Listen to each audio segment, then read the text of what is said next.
Yo, this is Terrance Gaines, aka Brother Tech, And this is Nica Montford, aka Tech Savvy Diva. and welcome to the snobOS show, the show for Apple snobs, where we talk all things Apple and then some. We are actually going to roll right into the show, and we're going to start off with the lowdown, where we talk all things Apple.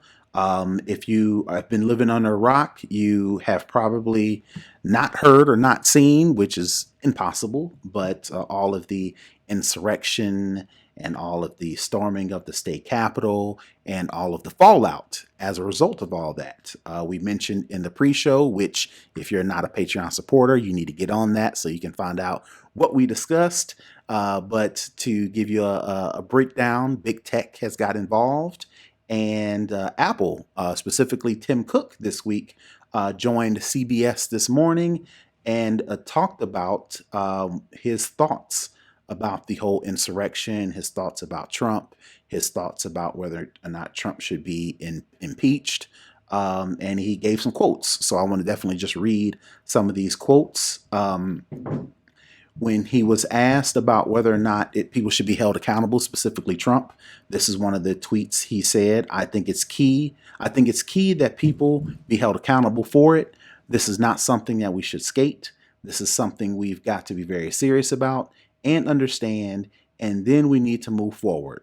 Then when asked specifically about Trump, he said, I think no one is above the law. That's the great thing about our country. We're a rule of law country. I think everyone who had a part in it needs to be held accountable. I don't think we should let it go. I think holding people accountable is important. So actually what I'm going to try to do, I'm going to try to actually give you the audio version of that because I wanted you to hear it from his words because, of course, I'm not Tim Cook, so it sounds a little different coming from me. It's key that people be held accountable for it. This is not something that should skate. This is something that we've got to be very serious about and understand, and that we need to move forward. Do you think President Trump, should be held accountable for it? When you said people should be held accountable, there's a whole discussion about that even as we sit here today. I think no one is above the law. I mean, that's a great thing about our country. We're a rule of law country. I think everyone that had a part in it needs to be held accountable. We're all told this as a little kid. There are consequences to your actions. But I don't know how we just let this go. I would agree. I don't think we should let it go. I think holding people accountable is important.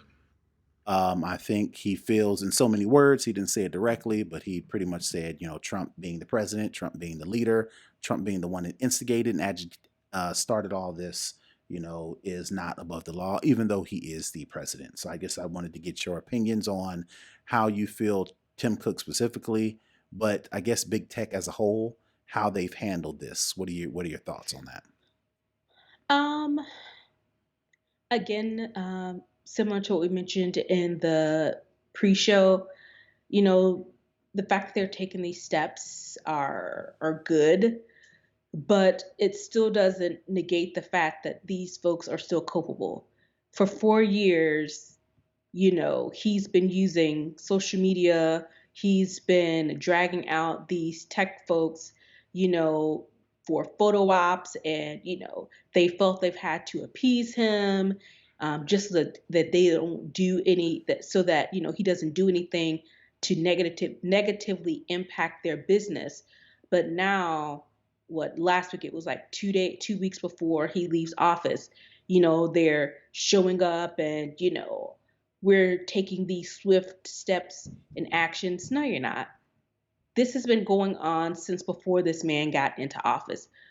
I can appreciate that you're doing something now, but again, it's 2 weeks, you know, out from, the time when this originally happened to everyone making these sweeping statements. And I will say, the internet never forgets.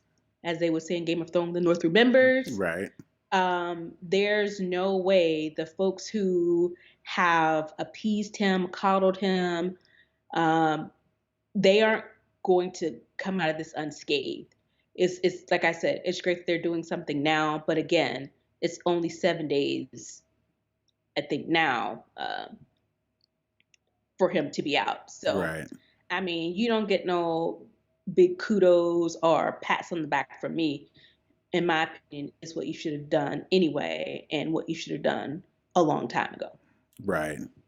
No, I agree completely. I appreciate the fact that big tech is finally stepping up and doing something that the government can't even do, which kind of leads into the question of free speech and First Amendment, which again, I don't understand why people don't get this, but free speech and the First Amendment does not apply to private companies. Twitter, Facebook, all these companies that have blocked Trump and blocked some of these other people are private companies. They do not fall under the First Amendment because they are not a part of the government. Now, if somebody says something crazy and then the government arrests you, then you say free speech, First Amendment, yada, yada, yada. But these companies are private run companies. They've got end user license agreement. They've got terms of services that all in so many words gives them the freedom to say, if we want to kick you off, we're going to kick you off, and there's nothing you can do about it. So that's that. It's civics 101. They are taking, these constitutional rights and applying them to situations that they don't apply to. Mm-hmm. It does not apply. And you are able to have free speech. You are saying exactly what you want to say on these platforms. This guy has a whole White House press corps. He can have uh, a, a, a, a meeting, or what do you call it, a press conference every 5 minutes if he wanted to, Right. and he'd still be able to speak. He just wants his unfettered access, and that's not how this works. And let's not forget that you can say, quote unquote, whatever you want, but words mean a lot of things, Mm-hmm. and there are consequences to your actions. So you can go out and say the things that you're saying, which you have, but let's not forget that those words have consequences. Free speech does not absolve you from consequences for the things that you've said, Or and the that's the bottom line. or the in this case the destruction that your Yeah. words have caused. So it's a nice argument to have, but it doesn't hold water from what the reasons why tech companies have blocked him, and it doesn't hold water for the reason why Democrats are now moving forward with impeachment, because what you say and the effects of those words, in this case the destruction or the storming of the Capitol, your words that caused that action, you are just as accountable as the people who actually did it. So Right. uh, Exactly. yep. So we'll move right along. Speaking of Apple and things of that nature, Apple is actually, I think we talked about this a couple weeks ago. There's rumors that Apple was in talks to, or thinking about, or making plans to come out with a actual Apple vehicle. Before that they were going to do a vehicle, and then after that, accordingly, they scrapped it and said they were just going to develop technology for automation, not automation, autonomous vehicle technology. Autonomous. And now they're back in the news about making an Apple car. Of course, markets went crazy. All the tech people are talking about whether they should, whether they shouldn't. And one of the companies supposedly that Apple was in talks with about making a car was Hyundai. So, of course, when the leaks came out, people found out that Hyundai was one of the people that Apple was talking to, whether it be for Hyundai to make the car or Apple to license the technology for Hyundai to make their own car. Hyundai said, "Wait a minute, let's set the record clear." So they they came out with their statement, and I just wanted to read a little bit of it here. Hyundai, in saying Friday, which I think was 2 weeks ago, that it has held discussions with Apple and it was at an early stage. Nothing has been decided.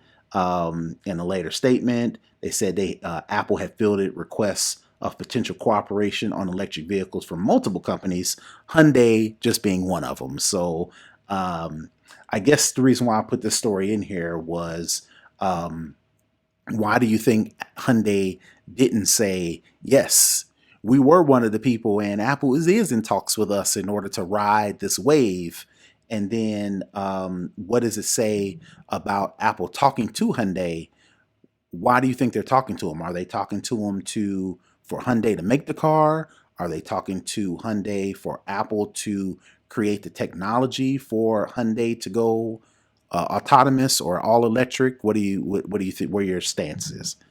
Honestly, I'm not quite sure because I find it interesting that they wouldn't lean into this, that they've talked with Apple unless they have their own type of autonomous vehicle or electric vehicle coming out and they don't want to confuse the two. I find it strange that they aren't really saying, yeah, yeah, yeah, it was us. We were talking to them. It was us.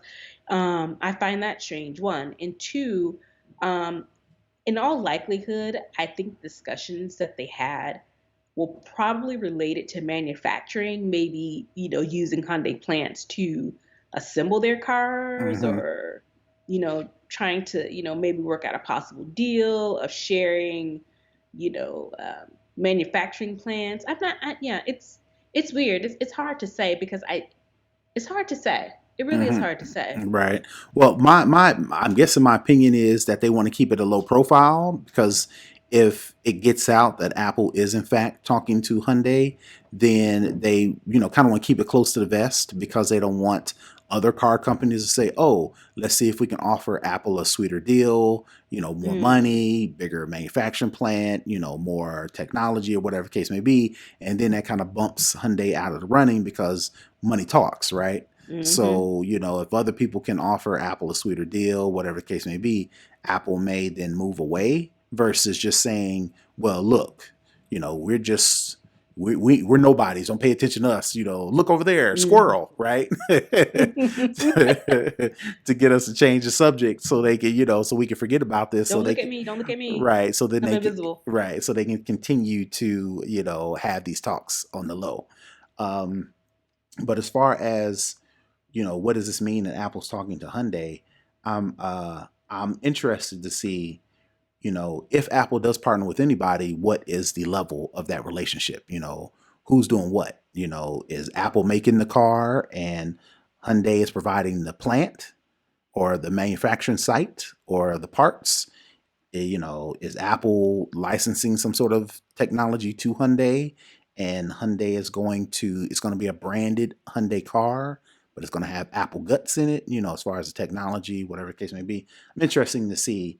You know, How it all fleshes right, out. regardless of who ends up being the partner or who partners with them. So that'll be interesting to see. All right. The last thing, amongst all of this stuff, amongst these riots and insurrections, we talked about the pre-show with the NCAA football championship and all that whole super spreader stuff. Again, to get the details, you got to be a part of the Patreon group. Amongst all of that, you got the NFL playoffs going on. You got the NBA started. We got COVID. We got impeachment. Impeachment. We've got all the we got all the stuff going on, and little old CES is still kind of trying to figure it out. They've been virtual. I actually got access to CES, and again, all of this stuff has been happening. I haven't even begun to try to. I haven't logged in either. I have access to. I Right, haven't looked at a single thing. right. But I did was able to dig out some information from CES as it relates to Apple, and it looks like Sony has announced AirPlay 2 and HomeKit compatible TVs at CES. Hmm. So, according to the story, um, um, Sony has announced a range of 8K and 4K TVs that have the usual array of eye-catching features and buzzwords, blah, blah, blah, blah. Two of those buzzwords are HomeKit and AirPlay 2. So you can think of some of the features that would be with a Sony TV coming out with HomeKit. In addition to HomeKit, means that the users can interact with their TV using Siri or the Home app on their iPhone, iPad, Apple Watch, and Mac.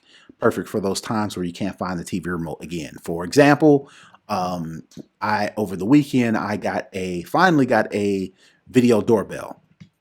I specifically looked for one that had HomeKit secure recording compatibility. The one I picked up was it's the Logitech Circle View home doorbell, and it connects directly with HomeKit, so it's directly connected. And the cool thing about it is if somebody rings on the doorbell, since I have Apple TV and I use that to stream television, anytime somebody knocks on the doorbell, I get a little camera image in the corner of my television, and then I can actually use my Apple TV remote to view the front door on my television because I'm using Apple. So for those who may not be using a Apple TV set-top box, if they get this Sony television that has HomeKit built in and they're using their Sony Smart TV to stream Netflix, to stream Hulu, whatever the case may be, they'll still get that functionality because it's got HomeKit built in. Another thing with AirPlay 2 is you can connect, like I mentioned before in the pre-show, I'm going to keep plugging it, that with AirPlay 2, you can stream music and entertainment. So if you've got a television show playing, and again, you don't have to use an Apple TV. If you've got this Sony TV that has AirPlay 2, you can stream it to other AirPlay 2 enabled devices like the HomePod and the HomePod Mini. So I thought that was pretty interesting, personally, on a personal note, because, the TVs I've got are, man, I can't remember the last time I bought a television. It's been over 8 years. So probably in the next 2 or 3 years, I will be in the market for a television. And on a personal note, I am glad that Sony is coming out with HomeKit and AirPlay compatibility, because that means I'll have more options versus trying to pump everything through my Apple television. So when was the last time you purchased a television? Oh, it's been several Black Fridays ago. I think the last one I got was a 55-inch Samsung Smart TV, and that was maybe 3 years ago. Yeah. So So it's about 3 or 4 years. Yep. So it's nice to see that some of these companies are finally jumping on the Apple boat, because before, everything was Android TV, Google TV, all the Chromecast and all that good stuff. So it's nice to see that some companies, like a major player like Sony, is jumping on the HomeKit train as well. So Yeah, and Charles just chimed in. He says, you mentioned your doorbell, your video doorbell. He said that he uses Ring with Homebridge. Yeah. And he said that way he can use Amazon Alexa to talk to the front door. Right. He said he just got this past December. Okay. All right. A LG 65-inch OLED. All right. So Nice. shout out to Charles. He's one of our snobOS Patreon supporters, and he's watching us live, so he gets a shout out on the actual show. So we definitely want to appreciate that. And to respond, I see a lot of people using Homebridge, and basically what Homebridge is an intermediary for devices who normally aren't compatible. They can use Homebridge as compatibility to be able to connect to things that they wouldn't normally connect. So in theory, I could have used any doorbell, smart doorbell, use Homebridge and run it on my Mac or run it on a Raspberry Pi. People buy Raspberry Pis, little tiny hacker computers that you can connect things together, put Homebridge on it, and then connect those two normally non-compatible products. But that's if I'm trying to de-techify my house, if that makes any sense. And not to be morbid, but if I was to drop off the face of the earth tomorrow, my home would treat my family, my wife and kids, like aliens. They wouldn't know how to. I don't know you. Right. They wouldn't know how to connect nothing. They wouldn't know how to turn on nothing. They wouldn't know how to turn off nothing. They wouldn't be able to access pictures and videos because I got all this intertwined, interconnected, all this stuff that works in my head, but it's in my head. So, something would happen, they wouldn't be able to control it. So, I'm trying to make it one for one, which is why I'm trying to go all HomeKit, so since my kids, since my wife, they all have Apple products, they got MacBooks, they got iPhones, they got iPads. Since I'm trying to de-techify my house, I'm trying to upgrade or remodel or swap out the current products that I have that aren't HomeKit or aren't HomeKit compatible, and trying to do that one-to-one connection. So if something were to happen, or they just need to do something they're tired of asking me, or I'm tired of them asking me, it's easier if everything is automatically interoperable from the word go versus using something like Homebridge, because people that I know do use it a lot and they love it. But again, it's not written down somewhere. So, I'm trying to keep it as low tech as possible to get them to use technology more versus asking me all the time, right? So definitely appreciate you for that comment, Charles. And I think that's going to do it for the lowdown. We're going to move into second string where we talk all things tech in general. We kind of talked about the insurrection and all that stuff. There's still some other stories that's kind of related, and there was a story that I saw that I think last week. There were a lot of people who originally left Twitter and Facebook to go to Parlor. like to go to Parlor. And then when they found out Parlor's getting, locked down and getting banned from Apple and Google Play, there are a lot of people who are moving to um, Signal and Telegram and even WhatsApp, right? But WhatsApp kind of got into a little trouble because in the midst of all that, they were they had decided that they were going to share data with WhatsApp. So when Facebook bought WhatsApp, their thing was, we're not going to share data. We're going to treat WhatsApp like its own company, so on and so forth. And then I'd say a week ago, amongst all of this stuff that was happening, WhatsApp, or Facebook rather, put out this press release saying that they're going to share data with Facebook. So of course, all the people who are already spooked about private privacy and data security, Signal and Telegram, in addition to the influx of people who were coming from Parler, they were also leaving WhatsApp because they didn't want to be tracked, whether it be for nefarious reasons or just, I'm tired of giving Facebook my data. I don't want to give them my phone number that I've got in WhatsApp no more. I don't want to give them any of this data. So Telegram and Signal's numbers of people subscribing shot up so much that WhatsApp was like, wait a minute. Whoa. Slow down, people. Let us explain exactly what we mean What about had happened was. right.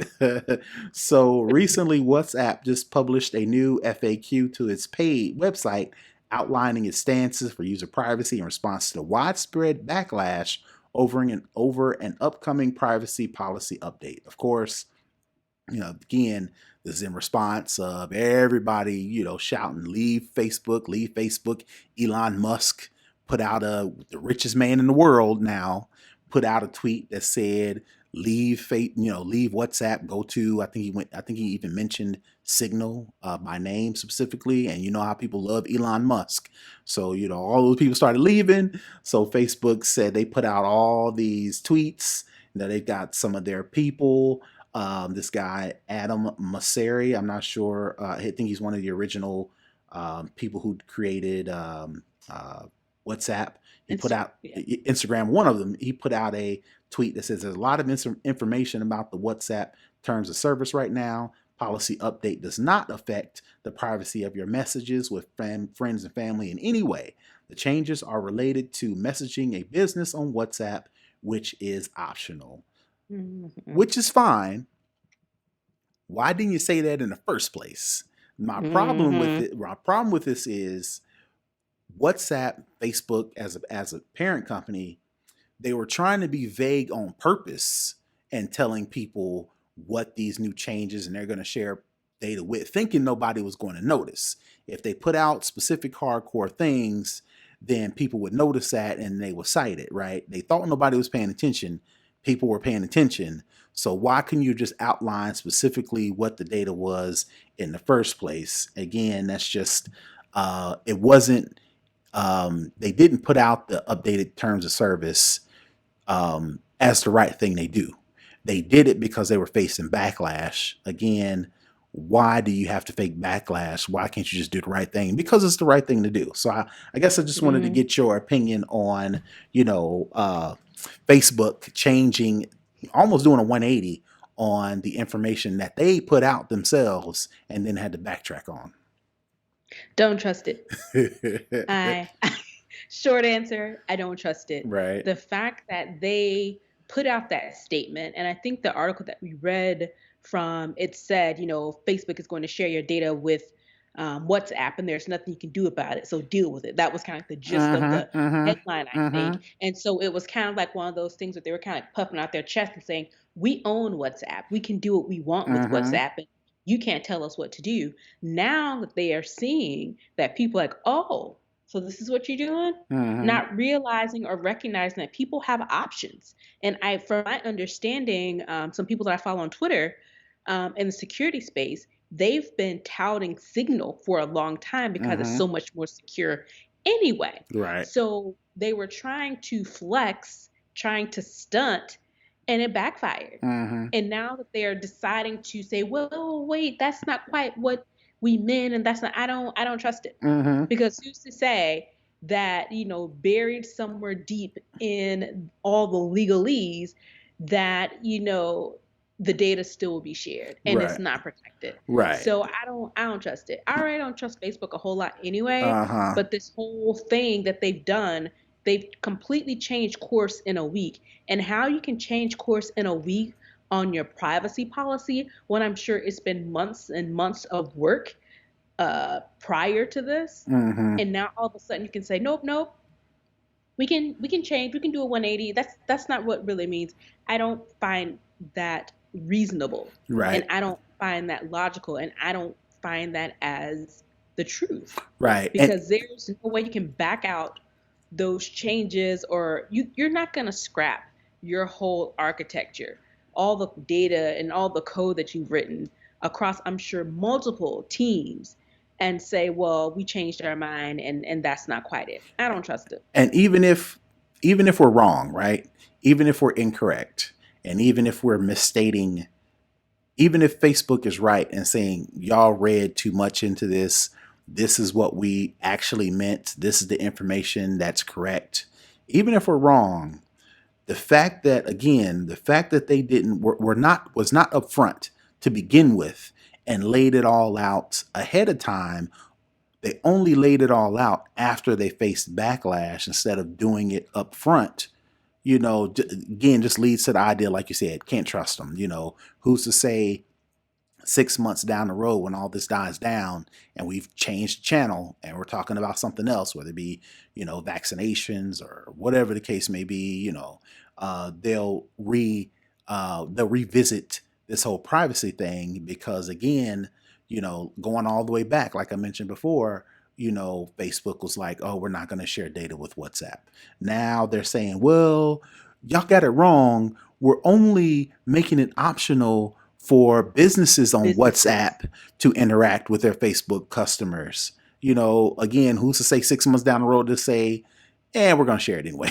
And if that was the case, why didn't they say that up front? Right. That's what, has me the most concerned. If you knew from the beginning that it was going to be business to client type of conversations, then why didn't you just say that up front? Right. Like I said, they were trying to flex. And then it blew up in their face. It blew up in their face. Right. Yep. Yeah. Right. All right. Don't trust it. Yeah. So speaking of WhatsApp, Facebook, Twitter, and this whole insurrection thing, like I kind of mentioned before, there was a good story that I read on Forbes. It's pretty long, so I'm not going to go into it in detail. But there's a pretty good story behind the people who created Signal and Telegram and how their initial reasonings for creating the companies, and Signal and Telegram, for those who don't know, think of them as WhatsApp, but just a standalone encrypted person-to-person messaging service. So it's not SMS because the wireless companies own SMS, right? It's not iMessage because Apple owns iMessage and only Apple people who own Apple devices can talk.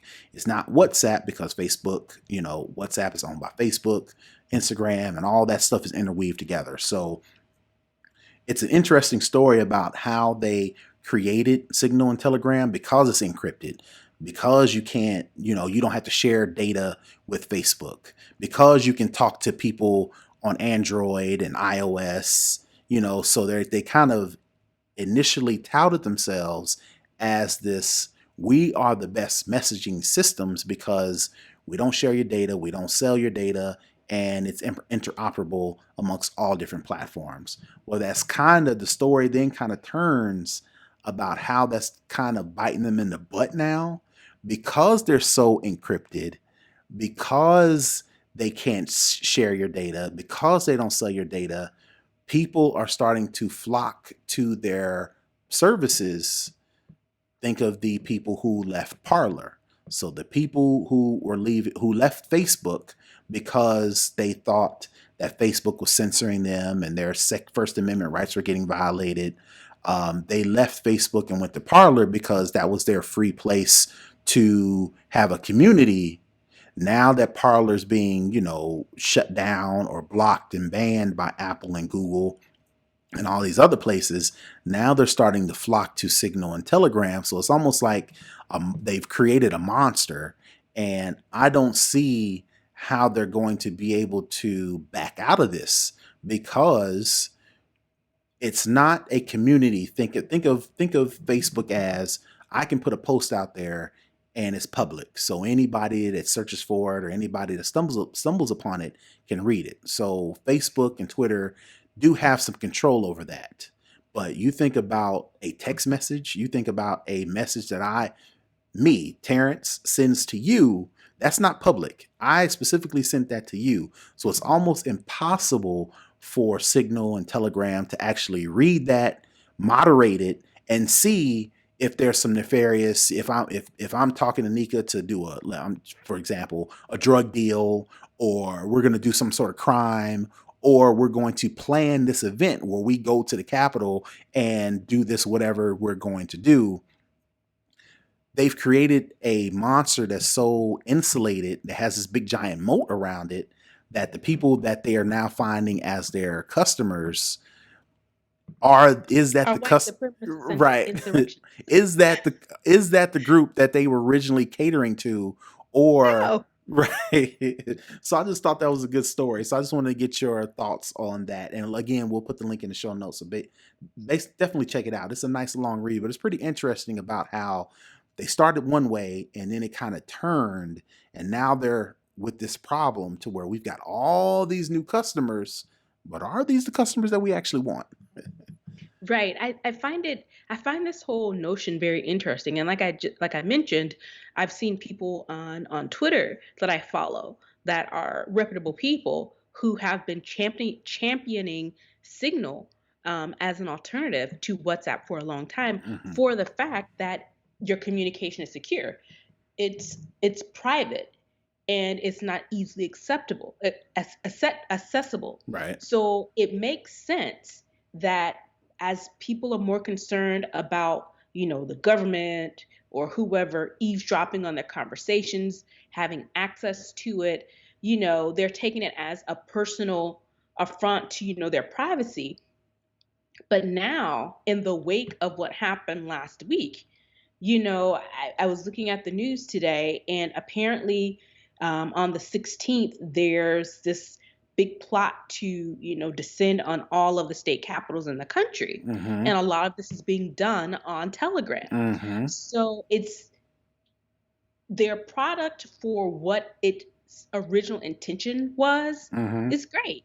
It doesn't hurt anybody. It's keeping your private conversations private.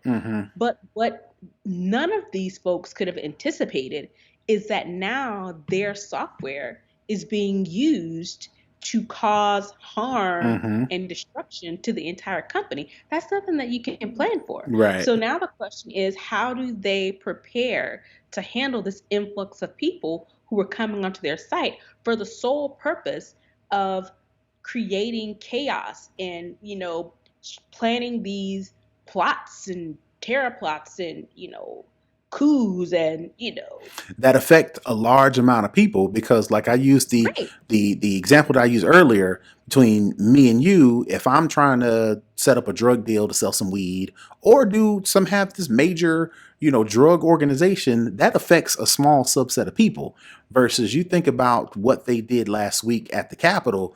That was a large, organized telestrated plot set up via Telegram, Signal, WhatsApp, so on and so forth. So like you said, it is interesting at how they built this thing, and if you build it, they will come. I think this is the term, Field of dreams. right. So here they come. Now what can they do? How can they dial it down? It's almost impossible because, like I I don't mentioned, think they can. they can't read. It's so encrypted that Telegram and Signal don't have access to the things in the first place. So if they don't have access, if the FBI or whomever comes to Signal and Telegram says, we've got this case, we need to turn over this data, they're like, I can't help you. We can't do it. So that's almost There's like, nothing we can do. right. So it's almost like a haven. It's almost like it's a safe haven. And I know this kind of sounds 180 to what we've said before, right? Because we've always talked about, use Apple as an example and say, Apple has been involved in cases to where, harm has been done. The FBI, whatever alphabet soup government has come to Apple and says, hey, we need you to help us with these cases. And Apple was like, we have to, good or bad, protect our users' data because that's what we promised them. And for us to then go back and do that, that breaks the trust, blah, blah, blah, all this other stuff. So it's almost like a good and bad that they have to tiptoe this line, and I don't know how they're going to be able to do it, especially in this heightened, sense of, just this heightened division and things that are going on. We'll definitely see more of this to come. Yeah. All right.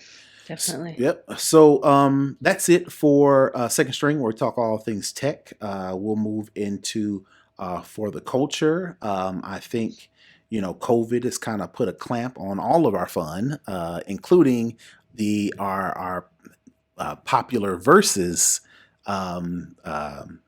platform that, for those who don't know, COVID locked everything down. Nobody can tour. So a lot of our favorite artists have joined together to try to give us some extra content. And that kind of turned into this big old thing to where, now these versus battles, which I don't really think they're battles, but they call it versus, they have sparked this whole new thing. So now they're starting to ramp back up. The next one on the docket for January 21st at 8 p.m. is Ashanti versus Keisha Cole. Now, I've said it before.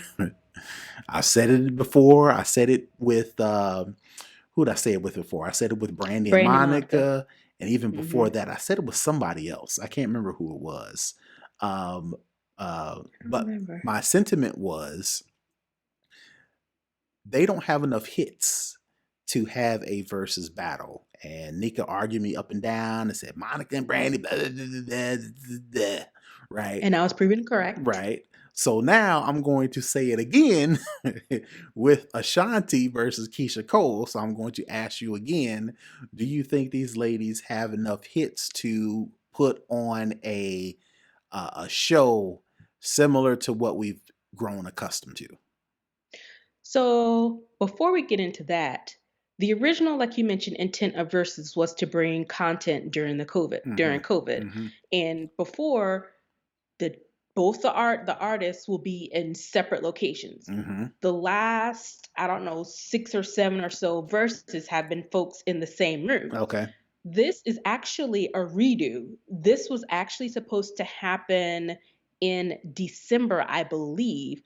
But Ashanti was out gallivanting all over the world and she got COVID. Oh, did she? I didn't know that. Yes, she got COVID.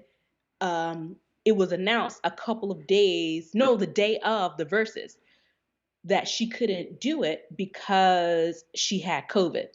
So she tried to say she got it from, a relative that day. And everybody was calling BS because it takes a few days for it to show up. And she was just in Kenya doing a photo shoot. But that's neither here nor there. So the whole thing was that this battle is overdue. So honestly, I don't care no more because they missed their moment. Right. They missed their moment. Right. And so now they're going back to the original verses where they are going to do it in separate locations. Okay. Right. So that's kind of the background. This is a redo from a month ago. Right. So let me ask you this. Well, hold that thought. Hold my original question And then let me ask you this new question, since you just brought that up. Is the result or the after effect of this whole Ashanti versus Keisha Cole thing, add that with all of the people that we were starting to see at these verses live in person? Because you think of the Gucci Mane yes, and Jeezy. yes, all those people that were there. You think of I can't think of nobody's names now. 2 Chainz and the boss, Rick Ross. They were at a strip club. All the so you were starting to see more and more people gathered at these events in the midst of this pandemic. Yes, you can say they were Counter to what the original intent for versus was. right. You could say they were tested. You could say they were negative. You could say all these things. You could say they were socially distanced. You could say they had on masks. We know that wasn't the case. So you add that in with Ashanti catching COVID right before they were supposed to go on, is versus now saying, okay, we're going to have to go back to the original intent as a result, a direct effect of Ashanti and Keisha Cole and them having to reschedule due to one of them catching COVID. So wait, what was the question Oh, about it? I was gonna say, is them going back to the original format a direct result of not taking COVID seriously, and as a result, one of their events actually having to be rescheduled due to one of the partners catching, getting the pandemic. Yeah, I think, this was the whole point of versus was because we couldn't gather. And I think they got too lost in the sauce and the popularity of it. Because they were They got gathering. too wrapped of yeah, and they got, as they say, too big for their britches because they started doing more and more and more. But what originally brought that amount of people to the versus battle was, It was more you know, personal. it was more personal. It came out of need, and then they commercialized it. Right. And while it was better optics, Right. they had like their whole setups and all that kind of stuff. It took away from the original intent to me, and it made it more commercialized. I get, they realized they could make money from this, so they were using it as a money making venture. I get it, but I'm glad that they're going back to the original intent of the artists in their house or in In the their studio, studio right. or whatever the case may be, and streaming it from there. And the thing is, it wasn't that, before they started doing the in-person thing, it wasn't that the audio and stuff was bad because they had put together a kit on how to do it. And, it had gotten a lot better from, Teddy Riley and, the previous. But yeah, I'm glad that they're going back to what it originally was, and hopefully they'll keep it that way. Because if anything we've learned, COVID is much worse now than it was when it first started. So there's an even greater need to have things separate. So Right. that's kind of that. As far as back to your original question, do they have enough hits? Right. I think they have enough hits for their audience. Okay. And I know Ashanti has a lot of writing credits, so I think she may have more than Keisha Cole Right. if you add in the things that she's written for other people and produced Or featured on, right. or featured on, right. But for the people who are going to watch this, they have the hits. Now, to someone who was like, I'm not really into Right. R&B like that, I don't think they have any they don't have 20 crossover, widely known songs. So this is just a thought that just popped in my head. And I'm ashamed for even thinking it, but do you think so you made good points about the reason why they got commercialized, got too big for the britches, got to dial it back, kind of took away from the original intent, which is why they went separate and went back to each person in their own place, playing their hits for their fans. Do you think maybe an inkling that they went back to the separate was because of the lackluster I say lackluster because of me. I'm being, subjective, objective, right? Because Ashanti was around when I was coming up in college, late high school, college. So, she had all her hits with, the Murder Inc. and Murder all that, right? Inc., Ja Rule, J Lo, yeah, all those Right. But people, when yeah. Keisha Cole came around, I wouldn't check in for her like at all, right? And I'm Mm. again, personally, I'm putting my own personal into this. I'm thinking a lot of people was that way as well. So maybe they were like, all right, this ain't the type of crowd that we can, commercialize like we could with a Gucci Man and Jeezy and with a Beanie Man and Bounty Killer and with a Monica and Brandy. This is just Ashanti and Keisha Cole. So let's separate for this one. And then when we get a new people, then we'll go back to making this grand presentation. No, I don't think so because they had the whole in-person setup for the original one that they Oh, were okay. going to Okay. do. All right. All right. So me being And so, petty. like I said, yeah. So the day of the whole when it was supposed to go down, that's when they canceled it Got you. because they did actually a video with the two ladies. Okay. All And right. Keisha Cole was ready. She was in like her full makeup. I mean, it literally was canceled like right That day. before it Yeah. was time to go on. Okay. And she was dressed and ready to, do Gotcha. it. So Gotcha. they had the setup because it was canceled like same day, I think. Okay. So yeah, no, that's just you being petty. I can admit it. I am self-aware. I wasn't gonna try to front. All right, all right. So for those, like I said, who are interested, definitely check that out. Thursday, January 21st at 8 p.m. So that's a week from, um, yeah. So if The you day listen, after the inauguration, or is it exactly. the day of the No, inauguration? it's the The day after. day after. Yep, yep. So definitely check that out and definitely let us know in the comments, social media, how it went, how you liked it, so on and so forth. All I'll right. probably watch the tweets, but I won't probably watch it. I'll watch the tweets because that's fun. All right, all right. So I kind of alluded to it earlier today, or earlier in the show, rather, that Tim Cook went on CBS this morning and talked about. One of the things he talked about was, Apple's reaction to the insurrection, all that good stuff. And I say that facetiously because it wasn't good stuff. Uh, but the reason why he was actually on the show was he was wanted to announce Apple launching a new racial equity and justice initiative project. So I'll let you, Nica, kind of expand on what Apple or Tim Cook rather really meant to announce earlier this week. Right. So if we all remember back to all the black squares that were going on, during the summer with everything that was going on with all the racial injustice, and all of these companies were talking about all the initiatives that they were going to come out with to help and shrink the divide and what they were going to do to improve race relations in this company.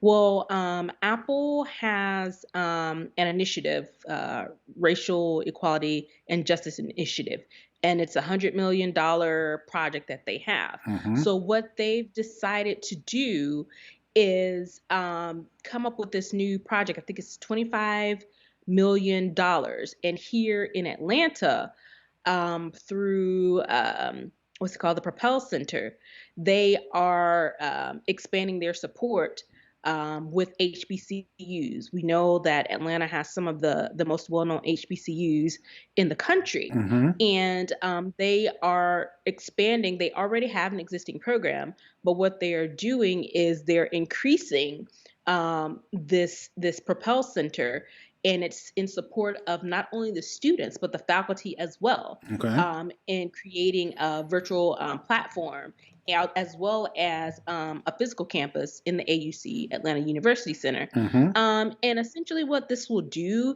is it will help to bridge the gap and give students of color, particularly at HBCUs, better access to Apple and to a diverse Research and skill set, development. Uh-huh. research, and like I said, it's not just for students or faculty as well. So the faculty has the option of including their research into this as well. So, reading from the article straight from the person who's from Apple, it says Propel Center will offer a wide range of educational tracks, including AI and machine learning, agricultural technology, social justice, entertainment arts, app development, augmented reality, design and creative arts, career preparation, and entrepreneurship.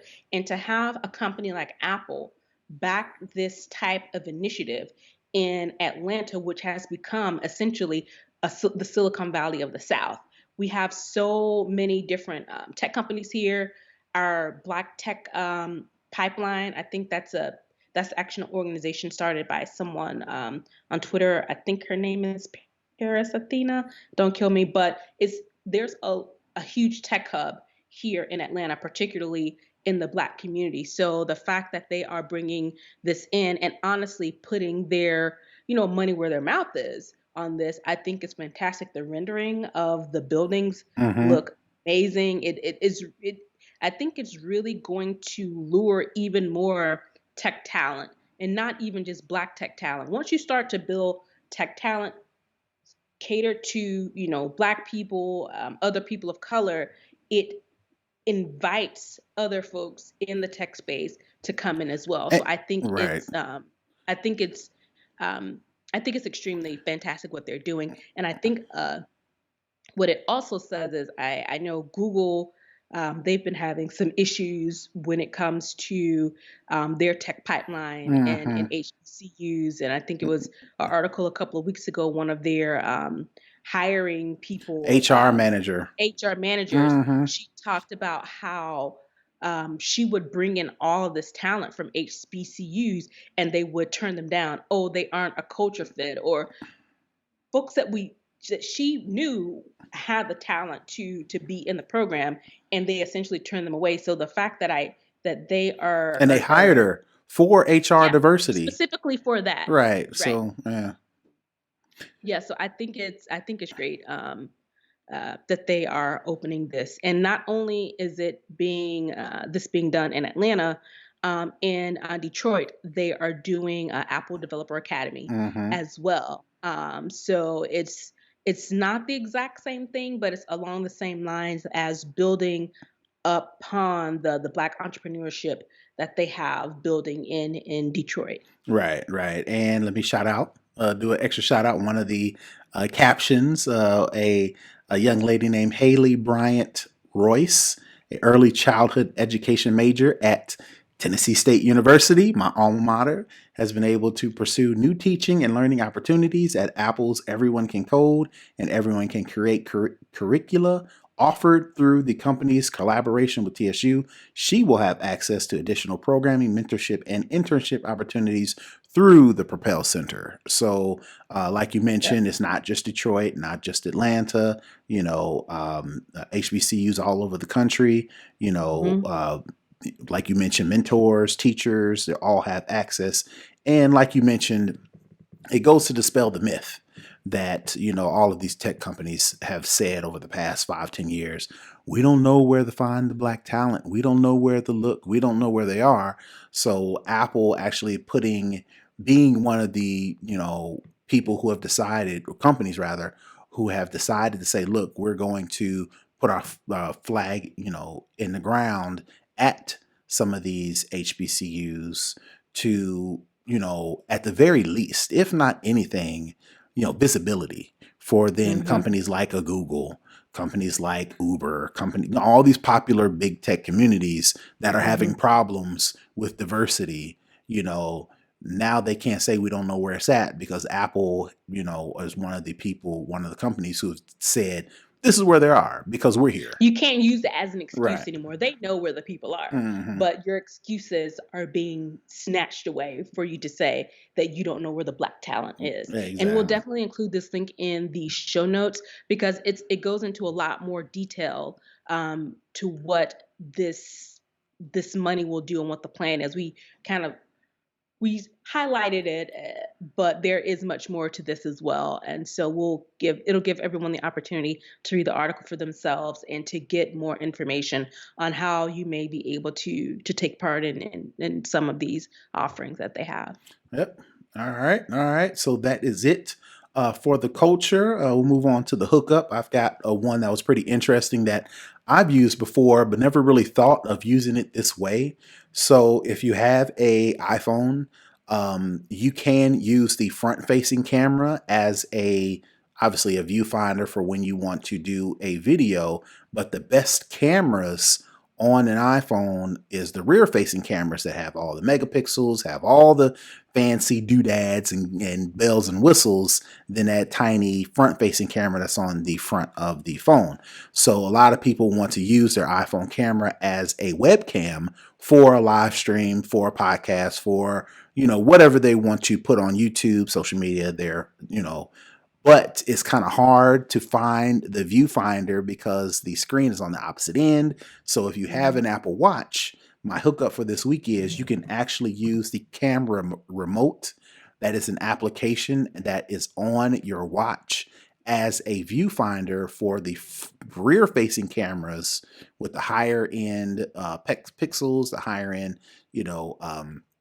screen quality for the rear facing camera. And the way you do that, like I mentioned, you can either put it on your wrist to open the camera application and kind of look at your wrist to make sure you're in view for the rear facing cameras. Or you can do what I've seen people do is actually take your Apple Watch off, wrap it around your phone, and have it so where I don't even have my phone around, but you wrap your watch around the phone with the face of your Apple Watch on the same side as the rear facing camera, and then just use the camera. It's called the camera app on your Apple Watch, and then you can actually see the viewfinder of the tiny Apple Watch screen on the same as the rear facing camera, and they can use that as the viewfinder. So that was my hookup tip for the week. You'll have to play around with it to figure out how it works for you, but if you only have your phone and you don't have a fancy webcam and you've been using that as an excuse as to why you can't get online, why you can't put videos on YouTube, why you can't, I'm taking away that excuse to where if you've got Giving you an out, a right, workaround. exactly. So if you got an Apple Watch, you can use the camera app on your watch to serve as a viewfinder for your rear facing camera on your iPhone to get that high end 1080p 4K quality that you claim you can't get because you see everybody else on the internet and you can't get it. So that's why you haven't put any YouTube videos up, because you can't get that high quality. Yes, you can if you know how to do it. So that's my And hookup. I use that all the time, and it's even more helpful when you have it on a timer, so that way you can kind of get your pose together or frame it just right. So yeah, definitely. Right. So, yep. So that's my hookup for the week. Unless you have anything else to discuss, Nica, I think that is Nope. it for this week's show. Definitely download, rate, and review us. We're on Apple Podcasts, Google Podcasts, and Spotify. You can definitely engage with us on Twitter, Instagram, and Facebook. We are at snobOS Cast. You can watch us on YouTube. You can watch us at snobOS Cast. Please, if you're watching, be sure to like, subscribe, leave a comment, do all the YouTube stuff. If you want to leave comments and suggestions, we're on the web at snoboscast.com, or you can shoot us an email. We're at snoboscast@gmail.com. If you want to support the show, you want to see us go higher, you want to give us some more, show us some love, you can definitely do that and become a Patreon member. You can become one of our snobists, and you do that. You can go to patreon.com/snoboscast. For as little as $5 a month, you'll get access to our pre-show content. I've mentioned it all throughout this show. We've got a lot more content that we talked about that you didn't get access to. Got to be a snobist member for that. You get access to the live show taping. So like I said, we shout out our homie Charles Hall on the show. He's actually watching us live and giving us comments. So we've actually been communicating with him while we've been doing the show. So if you want to get that access, also if you want to get access to our community of snobists, or where we talk all things tech, whether it be about the show or just in general, you get access to that as well by becoming a snobist Patreon. So we definitely want to thank one of our newest snobists. His name is Rushan Brantley. I hope I did that right. when he joined, he came packing with ammunition. So he actually joined and was like, yo, I appreciate the show. I love all y'all with that y'all doing. Can you do me a favor though? And he actually submitted a suggestion that we're probably going to implement. So when you become a Patreon member, not only would you get access to the full show, the pre-show and the full show, but you'll also get the audio of just the pre-show in the Patreon as well. So we're going to do that because he's a member. He put his money where his mouth is. Now, if anybody on social media would have said that, we'd have been like, oh, thank you for your, we appreciate that. But since he came with the support, we actually listened to our community and we're going to actually start to implement some of his suggestions. So in addition to that, I just thought of like right before the show that I thought is a good idea that we're going to do it. If you still want to figure out the way to support the show, but you haven't really caught on yet, you're not really sure if you like us yet, you're not really sure if you want to drop that $5 a month and you want to give us what I call a love offering. If you are from the Black community, Black church community specifically, you know exactly what that is. But to explain it a little bit more, if you just want to drop us $1 or $2, or you heard something interesting and you want to support us that one time, you can definitely do that as well by supporting via PayPal. So if you go to paypal.me/snobOS, you can actually give a one-time donation if you, like I said, if you feel it in your spirit to give us a one-time love offering, you can do that as well. Like I said, if you go accept it. Right, if you go to paypal.me/snobOS, you can as well give us that one-time donation if you felt so moved. So other than that, that is going to do it. We want to thank you for supporting us this long, and we'll just keep it coming. So until then, peace. We out.